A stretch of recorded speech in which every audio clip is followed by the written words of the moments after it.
Assalamualaikum warahmatullahi wabarakatuh. Salam pantomim. Hai, perkenalkan nama saya Fajril Iksanul Hasan. Dan di sebelah kanan saya namanya Farel Polini. Kami berdua bersekolah di SDN 10 Kota Berat, Kota Gorontalo.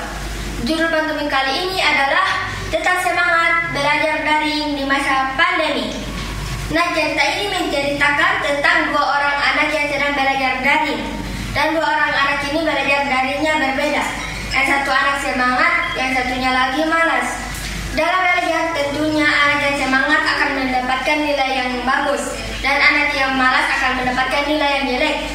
Saat ini bukan berkompetisi tapi berkolaborasi.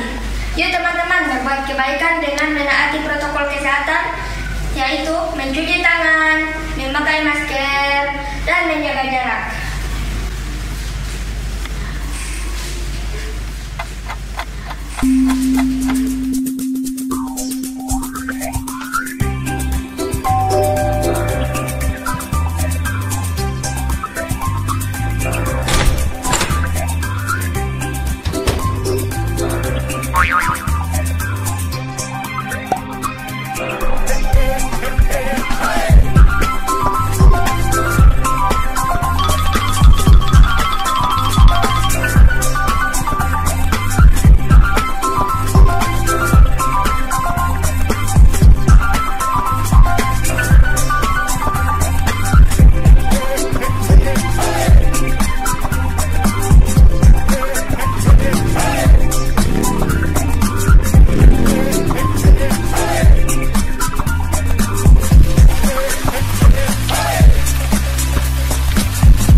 Tarian khas daerah.